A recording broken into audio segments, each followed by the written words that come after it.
All right, so today we are going to spin this. This is my alpaca Blanche. She is a black Wakaya alpaca, and I have blended her fiber with Elsa, one of my white German Angora rabbits. And let's see, I'm going to find the end for this. There it is. Look at this. Oh, this is a new bobbin. It is printed on a 3D printer. It is beautiful, but it is just a little bit too big for my spinning wheel. I have to take this off and then put it back on in order for this to fit. There we go. All right, then we'll put the brake line on. This here, I know it's kind of hard to see. This string right here controls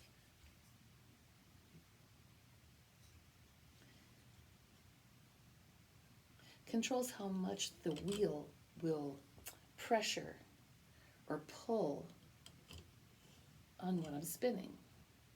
There we go. All right, and I know this is a weird angle. Hopefully you'll be able to see enough to get the idea about what I'm doing. All right, so as you can see, there's a hole right here that comes through and the yarn comes out here. It goes through this and over to where I am going to add on. This will go around, sending a twisting motion to my hands, and that twist holds the fiber together. All right, so we're going to hold on to that.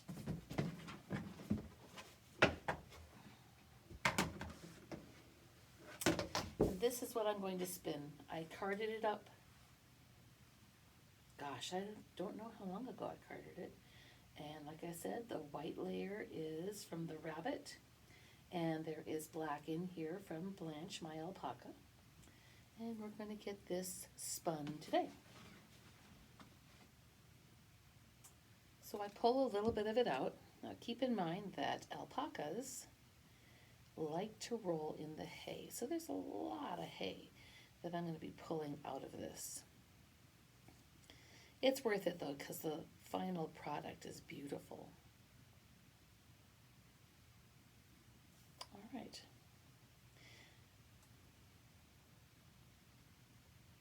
I forgot one thing. I have to put my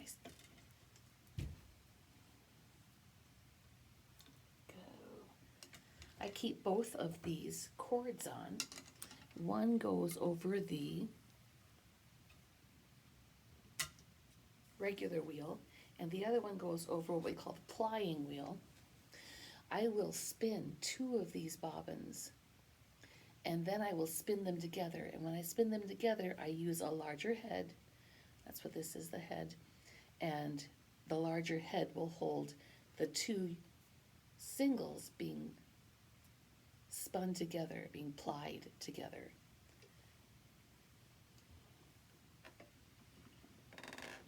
All right, so all I'm doing is adding, let's do this. There we go. Okay, a little bit of pull here.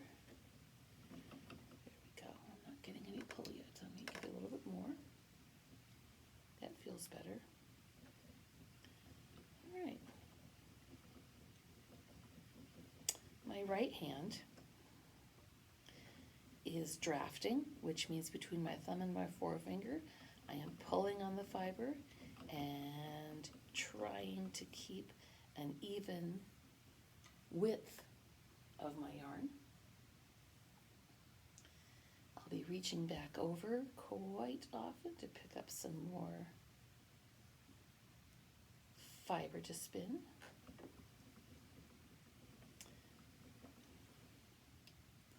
Like I said, this is a new bobbin, so I'm going to be playing with the, it's called the brake.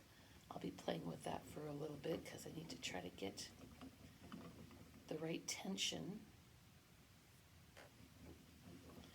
And I'll be starting and stopping because I have to pull hay out.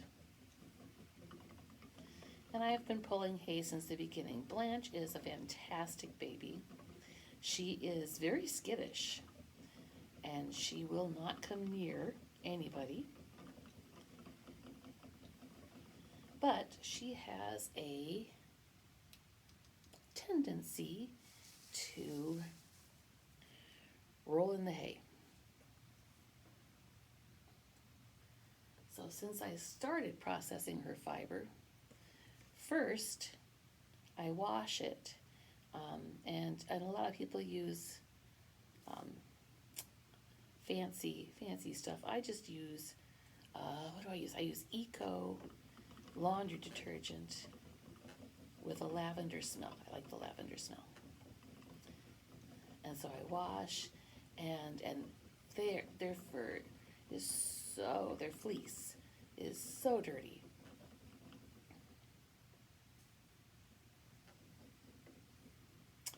Then it gets hung to dry. And then as I card it, the carding machine will pull some of the hay out. And I will pull some of the hay out as I am putting the fiber into the carding machine. And then I will also pull fiber as I'm spinning.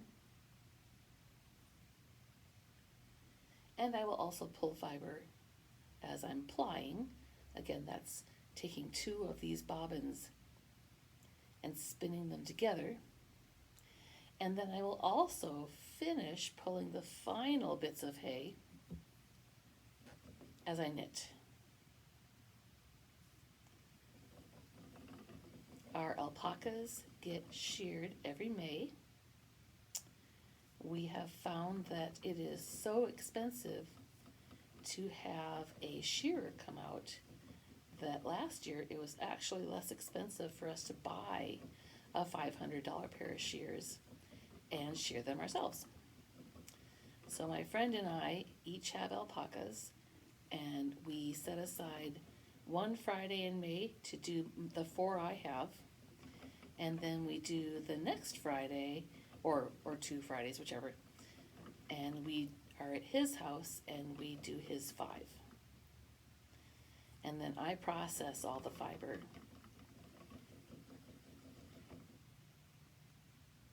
And he's really good at shearing. I have to learn this year. Now I will take this and I will move it, which allows the fiber to move back and forth on the bobbin. Yep, I have to learn this year because I'm a little nervous about it. It's something new. I always get a little nervous about something that's new, but then I usually catch on pretty easily and figure it out. So since I have a lot of white fiber from Tessa, who is my largest alpaca, I may shear her first, and then that gives me time to learn. So I'll get a chance to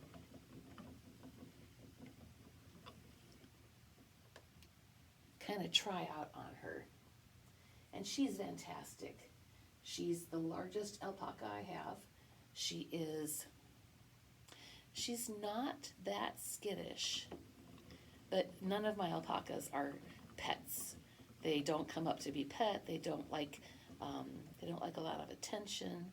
This right here is a secondary cut, so you can see it. And sometimes I'll pull them and sometimes I won't, because they will fall out on their own and I won't have to worry about it. Anyway, so Tessa is the biggest alpaca. Her full name is Contessa, and I got her from the Olympic Peninsula Alpaca Rescue up in Washington, and they brought her down with Ellie, who's also, Ellie is just off-white, and she is a Surrey alpaca, and I will eventually get to process her fiber after I finish Blanche. So I will try shearing Tessa this year. I have Tessa's last year fiber that I have not been able to get to yet. So I'm kind of excited about learning. And Ben is fantastic, so I will be learning from him. And then I can do more of the work and less of the stand. Well, I'm very good at holding alpacas. I hold them and I drop my voice way down, and I will speak absolute nonsense to them in a very calm voice, and that seems to settle them down, so that as we're shearing, they're not freaking out or jumping around or anything like that. Although Blanche, this is Blanche, remember, she is not easily distracted. She knows she's being sheared, and she is not one that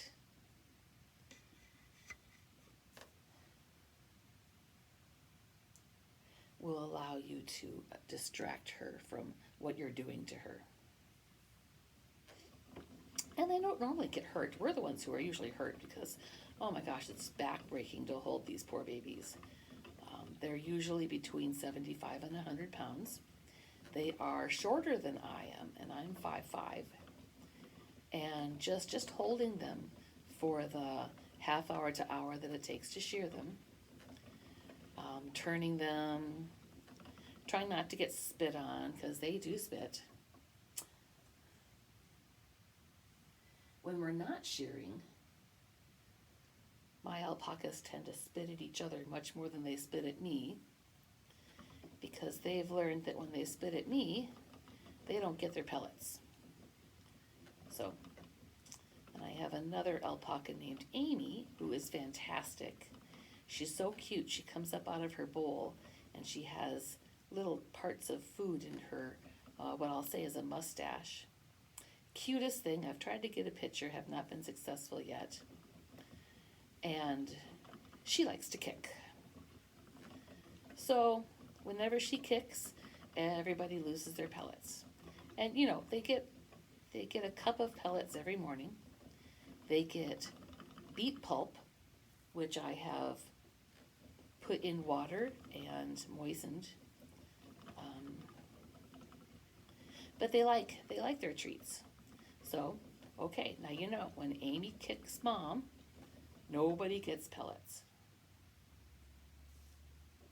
Amy has not figured out yet that if she kicks after they get pellets, there really isn't any price she pays.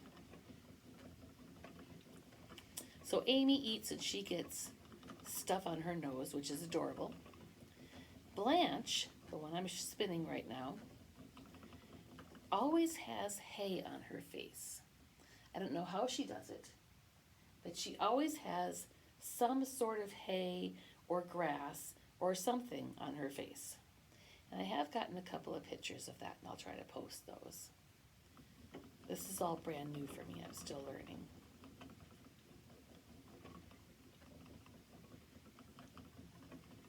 Hopefully you can see this okay.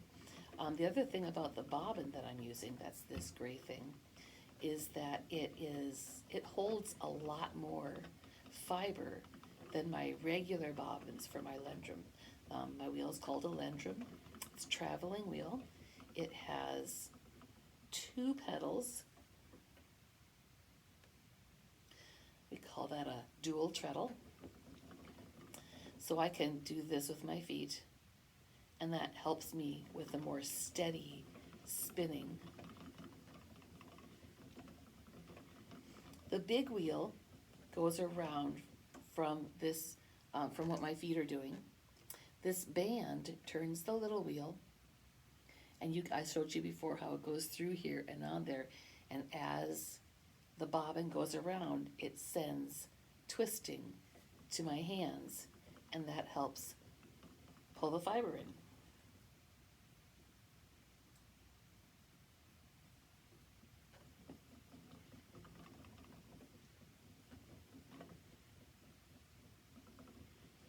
So Ellie is the other white alpaca, but she is a Surrey.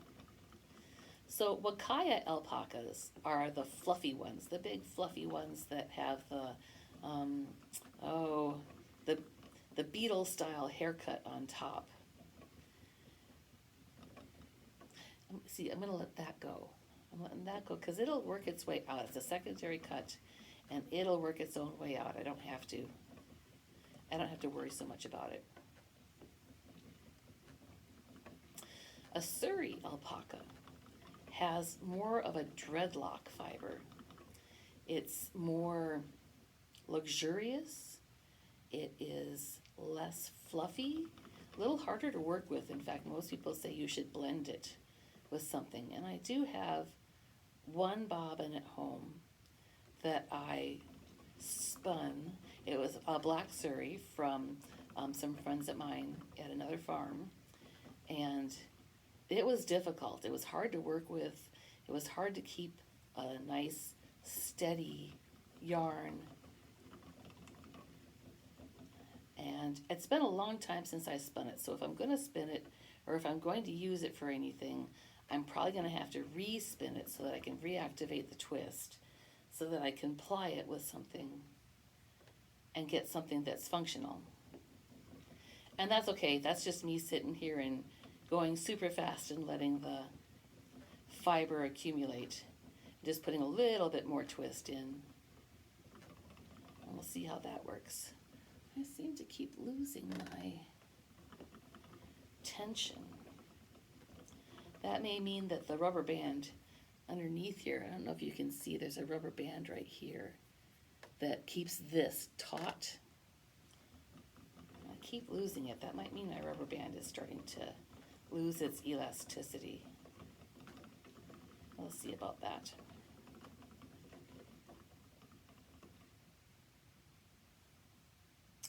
So this is what I normally card this fiber, Blanche and Elsa.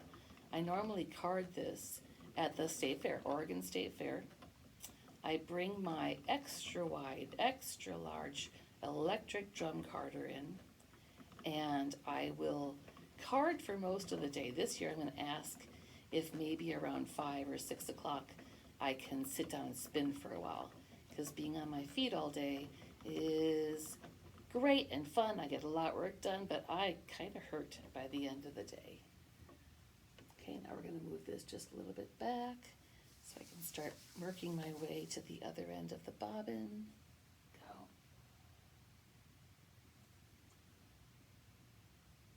And I don't remember if this is what I spun at the fair or if I spun it at home later.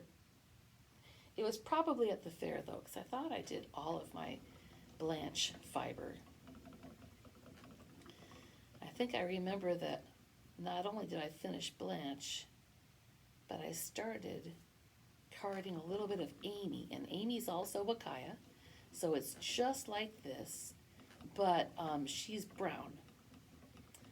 And when you look at her, she's kind of a red brown, which is great, but when I take her fiber and I add it to the white rabbit, it turns more of a blue-brown. It's very cool to watch. I'll see, I might have some fiber already carded.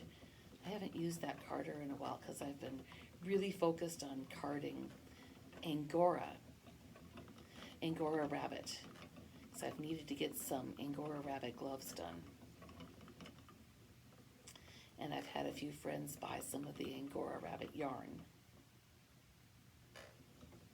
which is so super soft, especially with the new babies.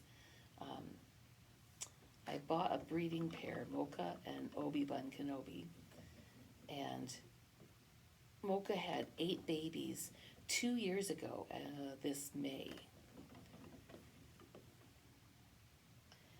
And I've had German Angoras for years.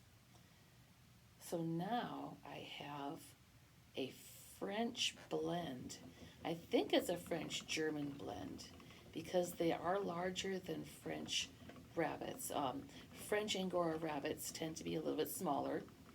I'm going to guess, because they're new for me, I think it's between 8 and 10 pounds, where Germans are more 12 to 15 pound rabbits. So now I have smaller bunnies, but the French fiber is so much softer than the German fiber, where Germans are bred for density. They're still super soft, but they are bred for getting between 300 and 400 grams per shearing. They're sheared every 90 days, where my French-German hybrids, I only get between 80 and 100 grams per shearing, but it's so soft.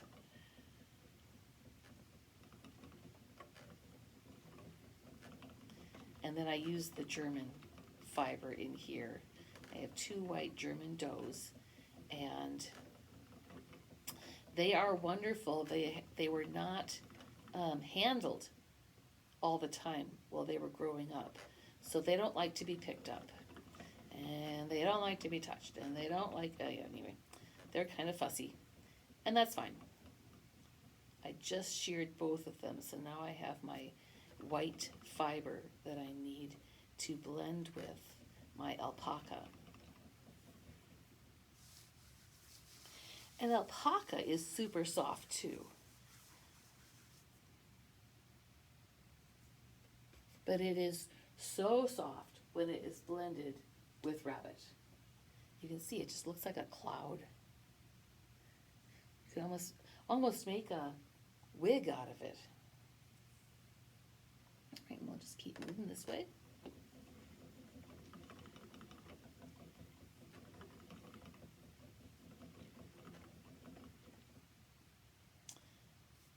So I was thinking about adding music. I have not done anything about that yet, but we'll see. If you know me, you know I can talk forever. Before I bought my drum carder, it's a Brother extra large, extra wide, and it is made in Silverton, Oregon, which is about 20 minutes away from the state fair. And so, gosh, I'm not sure how many years ago, I was spinning at the state fair, and I was carding by hand. So if you can think of 2 dog brushes that you're brushing against each other, and it makes the fiber like this so that it's parallel, somewhat pulled apart, blended. And I was doing that all day, and by about noon I'd been working for 4 hours, and my forearms were cramping from all the carding I was doing. And I saw that somebody had an electric drum carder, and I thought, oh, I want one of those. So I looked it up online, found Brother Drum Carder, saw that it was 20 minutes away, told everybody I'd be right back, and I went out. Well, okay, first, hang on. I called my husband, and I told him, honey, I'm done. I'm too old.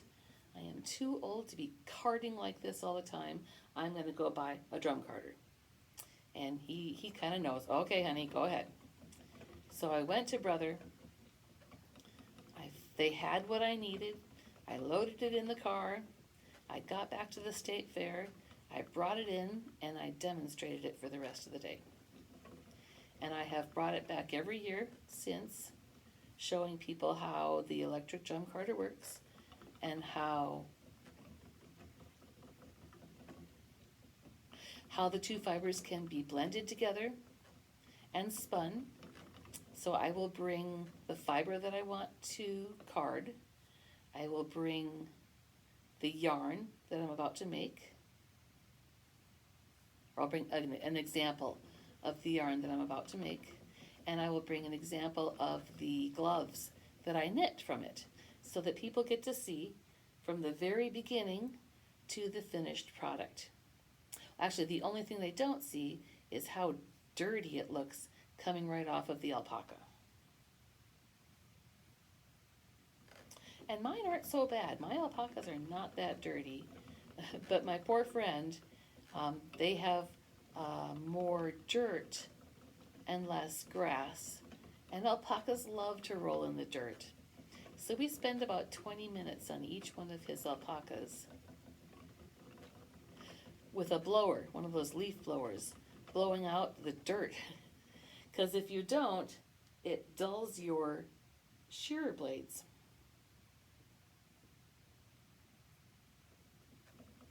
And they most certainly do not like that. And the first year we did it, who did I get in front of? I got in front of Amy. I think it was either Amy or Blanche. And I was holding her while he was blowing her fiber out. All the alpacas were at his farm at that point because we were still fencing ours. And I got right in front of her and she spit at me right in my face. Ugh. And I didn't move and she did it again. That's on me. I knew she was stressed out. I knew she was having troubles. And I did not move in time. So I got 2. And my friend was so nice, he just blew it right off of me, which is great. Alpaca spit, in my opinion, is not as bad as llama. Unless you've really pissed your alpaca off. And they have dug deep to get the most disgusting cud they can find to spit at you. Then you smell bad for a long time.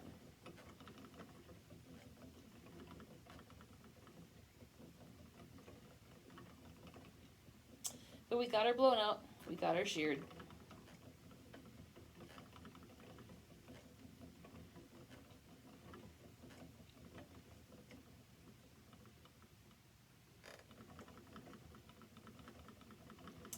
And last year we had either Polk County or Marion County FFA. We had the kids come out so that they could take a look and see what it's like to shear alpacas. Oh, I should move this.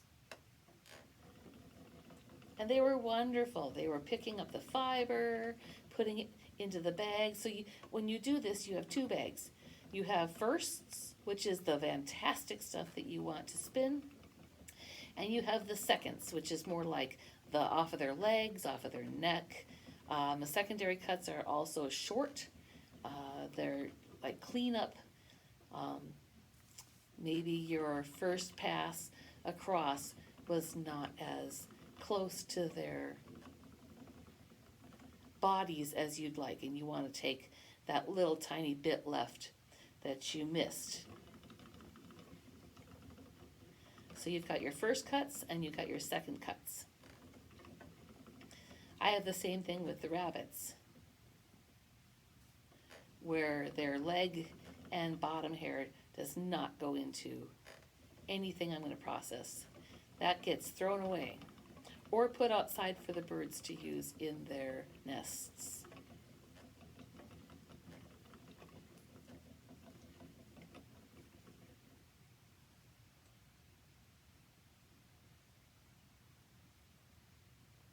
And none of the kids got bit, kicked, spit on. Oh, it was wonderful. So we got my guys done. And then we went over to get Ben's done. And he has, oh, who was it? It's Rose's mother. I want to say it's Daphne. I'm not sure. And if you'll notice any kind of a thing here, we do have the Golden Girls, and we have the names from the women on Big Bang Theory. So we have Amy and Penny. Oh, it might be Penny. Amy and Penny and Bernadette. And then we have Rose and Blanche and Daphne. No, and Daphne.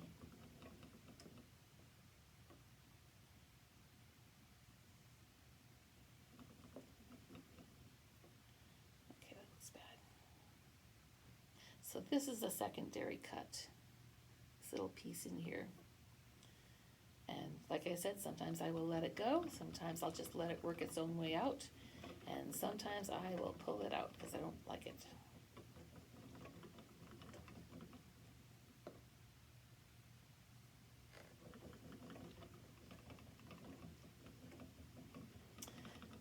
And no, my legs don't get very tired as I do this. I know my feet are treadling. It's not a fast treadle. You want your feet to go very slowly, and you want your hands to go more quickly, so you can get enough twist in to make it strong, but maybe not so much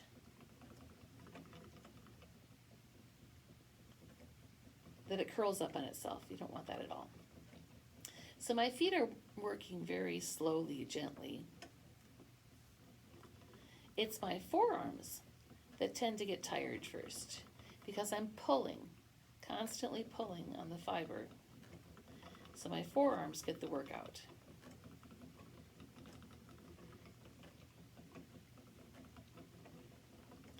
And when I was carding by hand, someone told me that my right arm looked bigger than my left arm. And then that time I was carding like this all the time. So I immediately started carding like this so that my left arm could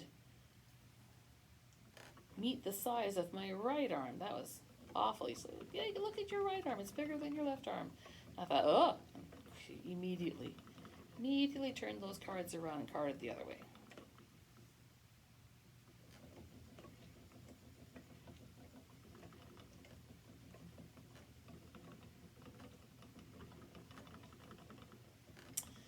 So the other day, we had a cougar go through our pasture. Our pasture is set up so that it's in four different areas. And the area the cougar went through was not fenced in. And then the alpacas have their area. And I've got an area for chickens and ducks. And then we just lost our oldest goat, so I do not have goats right now. And the dogs are in the goat area because I have not had time to train them both to be with the alpacas. I need to do that. Of course, I would rather they were guarding the chickens and the ducks. So we're going to do that training first. Chickens and ducks make great squeaky noises, and the dogs think that those are wonderful toys to play with, and you've got to kind of just settle them down. We did have a duck get into the dog area. Oh, last time it rained really. Oh, no. The thunderstorm that came through, I believe that was Friday night. For an hour, it was constant lightning and thunder. The thunder never really stopped because as it was thundering, there was more lightning. We haven't had that in a very long time, and I'm from Minnesota, and I miss that so much.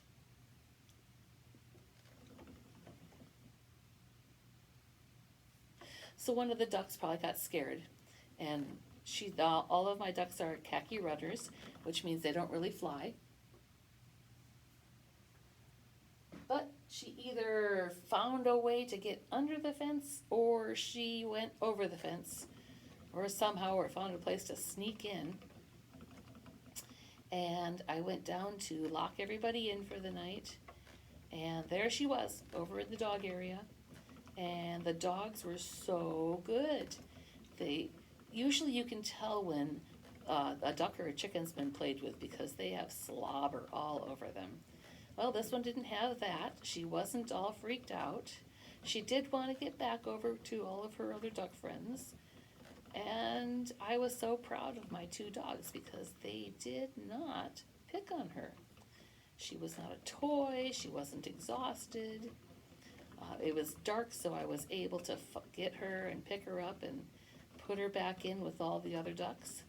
So she was terribly happy about that. But dogs got extra treats on Friday night because they left my poor ducky alone.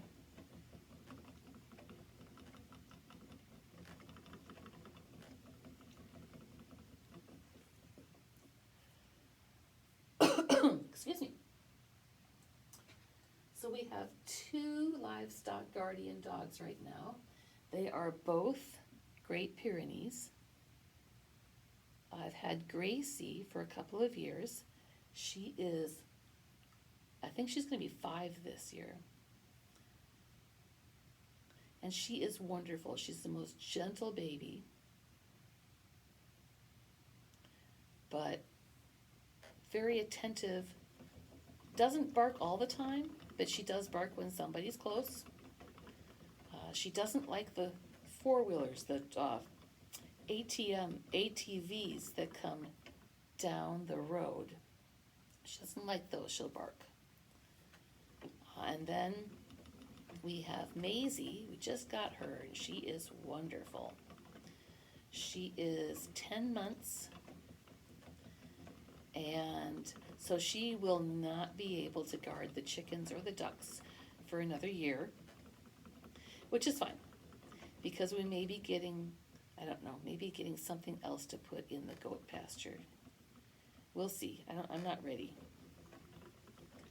I'm just starting to really get used to the alpacas, and I need to do a little more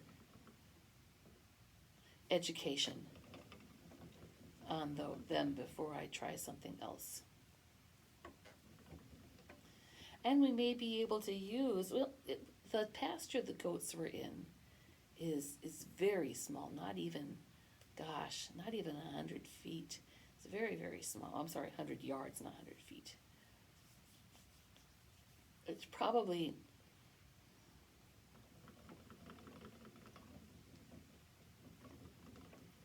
50 feet by 75 feet. And we are expanding it. And it was perfect for my 2 little pygoras.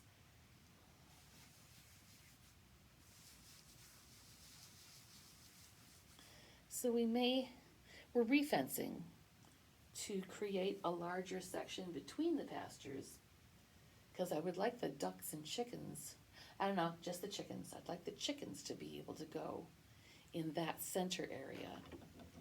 And I want them to be able to get into where the alpacas are, because the alpacas have plenty of brown flies that are getting into their poop, and I would love for the chickens to eat all of that. That'd be great. Not the poop, but the brown flies. So we'll try that.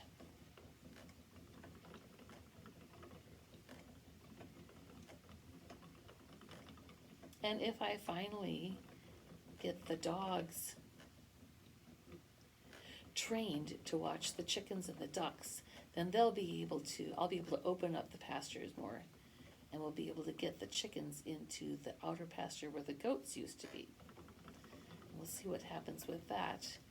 And once I'm comfortable with that, I can start putting alpacas in there and rotating them on 4 pastures instead of 2.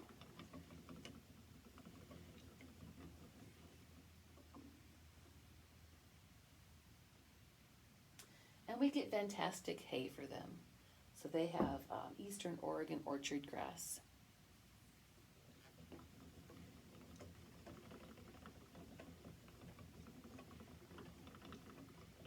And my supplier is just around the corner, which is fantastic. And I can take my little trailer and go over and get 4 bales, 8 bales, 10 bales and come over. But they're 100-pound bales. I can't even budge these things. So when I go get hay and bring it back, I have to cut the baling wire, and I have to put pieces of each bale in. Yeah, it's hilarious. I'm sure my neighbors think it's really funny. Yeah, because I can't pick up 100-pound bales. That's too much. My husband can, when he's home and he wants to help. Except it's a lot of work. You can see it really takes it out of him, so I don't ever really ask. He usually volunteers.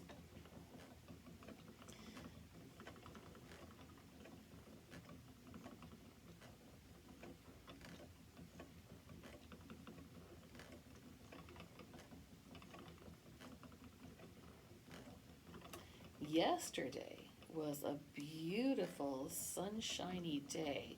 It rained later on in the day, but it was a beautiful sunshiny day. And I looked out the window, and Tessa, the large white Wakaya alpaca, was running around the pasture. I couldn't figure out. I wasn't sure if she was being chased or what was going on, because their barn is in my way of seeing what's going on in the pasture. But the dogs weren't having a fit. So I thought, okay, something's going on, but it's not particularly dangerous. Okay, why is my alpaca doing laps around the pasture? And then I realized it was because my neighbors were riding by on their horses. And I've been told alpacas and horses don't always get along.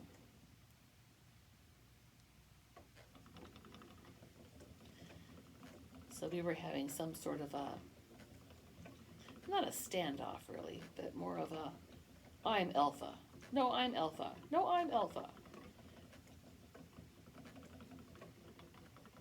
I've never seen my alpaca move that fast. It was pretty funny. And she didn't seem too stressed. She just seemed like she was excited about what was coming down the road. And maybe a little mad because I had her in the back pasture, not in the pasture by the road.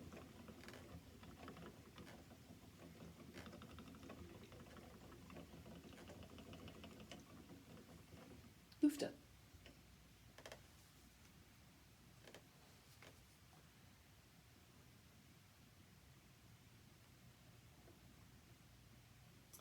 I mentioned that this is really, really tough on your forearms. But what I didn't tell you is that it is equally as tough on your back. Because you're constantly, I am constantly bent over what I'm doing.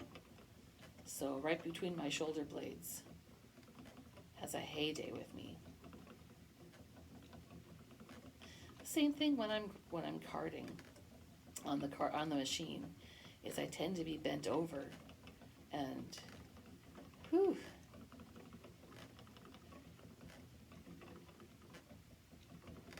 Sometimes I wonder how I get through the full days at the state fair.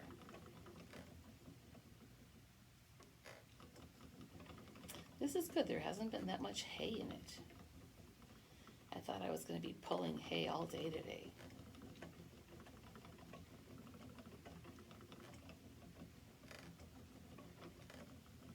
I have Amy. I have her fiber washed and ready for blending with the rabbit. So as soon as I finish spinning Blanche, I will get started on Amy. Although this beautiful heather black color, it sells better than the brown from Amy. The brown does sell, but this more of a gray, white, black heather color is more popular. Not as popular as the rabbit, but we'll get there.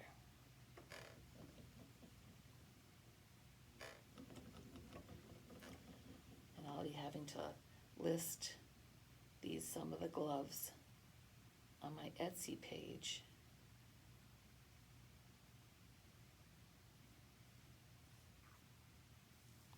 For Mother's Day coming up, because the rabbit gloves, oh my gosh, the coolest thing ever is to watch someone who first picks up a pair of gloves from the rabbit wool. I live for that face.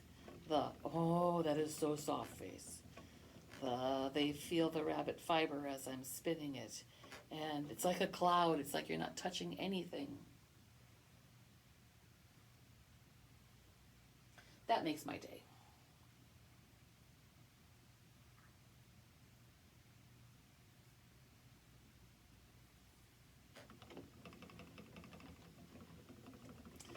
I was going to spin rabbit today, but I didn't have time to card any. So when I get the time to card some, I will have that maybe next week. I'll be able to do a carding video again. I've already got one carding video, and you know, they're pretty much all the same, to be honest with you.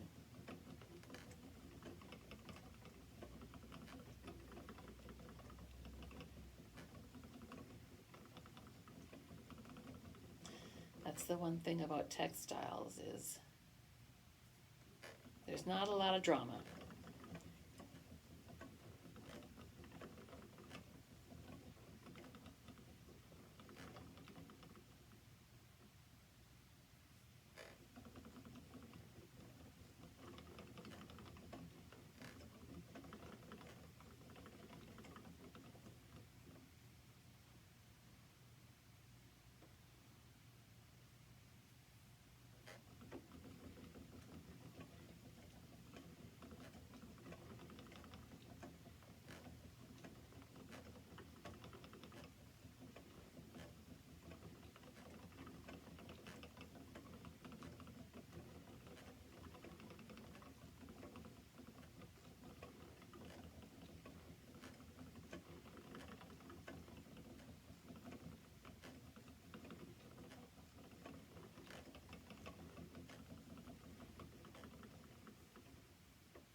I'll also try to bring my camera holder back. I am sitting at my music studio right now, and I usually have a camera holder, and I brought it home because I'm running out of room in the studio.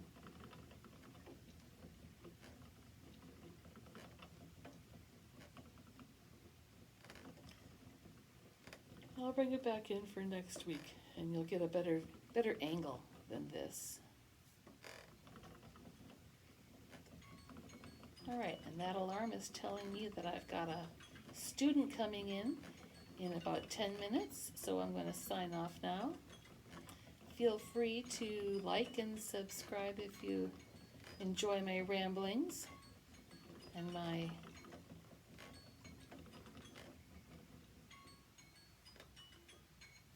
fiber tutorials, and have a wonderful day.